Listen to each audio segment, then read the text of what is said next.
नमस्कार, आप सुन रहे हैं A1 रेडियो, बदलते वक्त की आवाज। पीएम मोदी का असम दौरा। बोले, कभी यहाँ बम गोलियों की आवाज सुनाई देती थी, आज तालियां गूंज रही हैं। बीएचयू में इफ्तार पार्टी पर बवाल। छात्र बोले एएमयू या जामिया चले जाएं।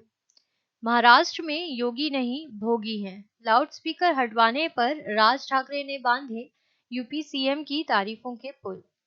ममता का केंद्र पर पलटवार। बकाया क्लियर कर दें तो 5 साल तक नहीं लगाएंगे पेट्रोल डीजल पर टैक्स। 90 की उम्र में पद्मश्री अवॉर्डी को किया घर से बाहर। 8 कलाकारों को नोटिस, 2 मई तक खाली करें घर। आइए अब खबरों को सुनते हैं विस्तार से। प्रधानमंत्री नरेंद्र मोदी शांति, एकता और विकास रैली में शामिल होने के लिए आसाम पहुंचे। उन्होंने कार्बी आंगलोंग जिले के दीफू में अमृत सरोवर प्रोजेक्ट और 7 नए कैंसर अस्पतालों की आधारशिला रखी। मंच पर पहुंचने से पहले प्रधानमंत्री रैली की सुरक्षा घेरा तोड़कर वहां मौजूद लोगों और बच्चों से हाथ मिलाते नजर आए। पीएम मोदी ने कहा, ये सुखद संयोग है कि आज जब देश आजादी का अमृत महोत्सव मना रहा है, तब हम इस धरती के महान सपूत लचित बोरफुकान की 400वीं जन्म जयंती भी मना रहे हैं। उनका जीवन राष्ट्रभक्ति और राष्ट्र शक्ति की प्रेरणा है। कार्बी आंगलोंग से देश के इस महान नायक को मैं नमन करता हूँ। पहले यहाँ बम और गोलियों की आवाज सुनी जाती थी और आज यहाँ तालियां बज रही हैं, जयकारा गूंज रहा है। असम की स्थायी शांति और तेज विकास के लिए जो समझौता हुआ था, उसको जमीन पर उतारने का काम किया जा रहा है। काशी हिंदू विश्वविद्यालय के महिला महाविद्यालय में एक इफ्तार पार्टी का आयोजन किया गया, जिसमें कुलपति समेत विश्वविद्यालय के अन्य अधिकारी भी शामिल हुए थे। जैसे ही यह खबर विश्वविद्यालय के छात्रों को लगी, इस पर बवाल मचना शुरू हो गया। छात्रों ने इस बात पर अपना प्रतिरोध दर्ज करते हुए कुलपति के आवास के बाहर कुलपति सुधीर जैन का पुतला फूंक दिया। छात्रों ने आगे भी इसी मुद्दे पर आंदोलन की चेतावनी दी है। बीएचयू के आधिकारिक निमंत्रण पत्र में परंपरागत तरीके से इफ्तार पार्टी को मनाने की बात कही गई। छात्रों का कहना है कि अगर इफ्तार पार्टी करनी है तो एमयू या जामिया में एडमिशन ले।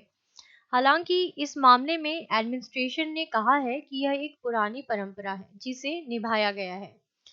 इसका किसी भी तरह से राजनीतिक दुरुपयोग नहीं किया जाना चाहिए। फिलहाल छात्र शांत हैं, आगे लिखित रूप में शिकायत दर्ज कराई जाएगी। उत्तर प्रदेश में लाउडस्पीकर के खिलाफ सख्त अभियान चल रहा है। ईद के पहले ही मस्जिदों और मंदिरों समेत तमाम धार्मिक स्थानों से लाउडस्पीकर उतारने का अभियान जारी है।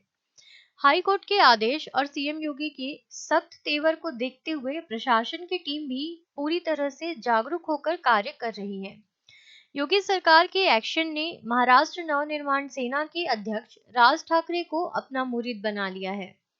उन्होंने यूपी में योगी सरकार के एक्शन की जमकर तारीफ की और महाराष्ट्र की उद्धव ठाकरे सरकार पर करारा हमला बोला।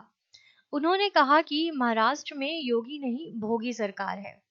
सीएम योगी ने कहा है कि नए स्थानों को अब लाउडस्पीकर लगाने की परमिशन नहीं दी जाएगी।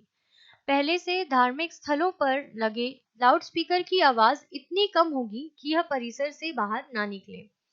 योगी ने अभियान की शुरुआत गोरखनाथ मंदिर से कराई तो प्रदेश में मंदिर और मस्जिदों से खुद ही लाउडस्पीकर हटाने का सिलसिला शुरू हो गया। प्रधानमंत्री नरेंद्र मोदी के पेट्रोल डीजल की कीमतों को लेकर हालिया बयान के बाद राजनीति तेज हो गई है। पश्चिम बंगाल की मुख्यमंत्री ममता बनर्जी ने बुधवार को पलटवार करते हुए कहा, उनकी सरकार पिछले 3 साल में पेट्रोल डीजल की कीमतों को काबू में रखने के लिए 1500 करोड़ रुपए खर्च कर चुकी है। ममता बनर्जी ने पलटवार करते हुए कहा, पीएम मोदी का बयान एक तरफा और गुमराह करने वाला था। उनके द्वारा शेयर किए गए फैक्ट गलत हैं। हम पिछले 3 साल से पेट्रोल और डीजल पर सब्सिडी दे रहे हैं। इसके लिए हमने पिछले 3 साल में 1500 करोड़ रुपए खर्च किए हैं। ममता बनर्जी ने कहा, पीएम मोदी राज्यों से पेट्रोल और डीजल पर टैक्स घटाने के लिए कह रहे हैं। हमारा केंद्र पर 97,000 करोड़ रुपए बकाया है। अगर सरकार इसका आधा भी चुका देती है तो हम टैक्स घटा देंगे। ममता ने कहा, सरकार के बकाया चुकाते ही हम पेट्रोल और डीजल पर 3,000 करोड़ रुपए की सब्सिडी देंगे। मुझे सब्सिडी देने में कोई परेशानी नहीं है।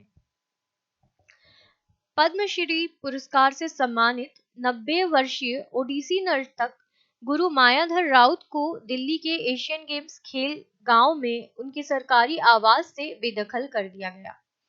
ऐसी तस्वीरें आई हैं जिनमें पद्मश्री अवार्डी आवास के बाहर बैठे हैं और उनका सामान भी वहीं रखा है।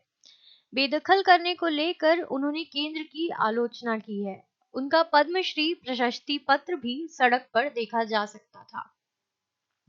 सरकार का कहना है कि 2014 में आवास रद्द कर दिया गया था और बेदखली के नोटिस पहले ही दिए जा चुके थे।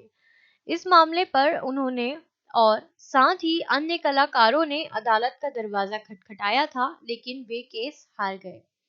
उन्हें आवास खाली करने के लिए 25 अप्रैल तक का वक्त दिया गया था, लेकिन वे खाली करने में असमर्थ रहे। राउत की बेटी मधुमिता राउत का कहना है कि बेदखली कानूनी तौर पर वैध है, लेकिन जिस तरह से यह किया गया वह आपत्तिजनक है। उन्होंने केंद्र को फटकार लगाते हुए कहा कि कलाकारों को पीएम मोदी के नेतृत्व वाली सरकार में सम्मान नहीं मिल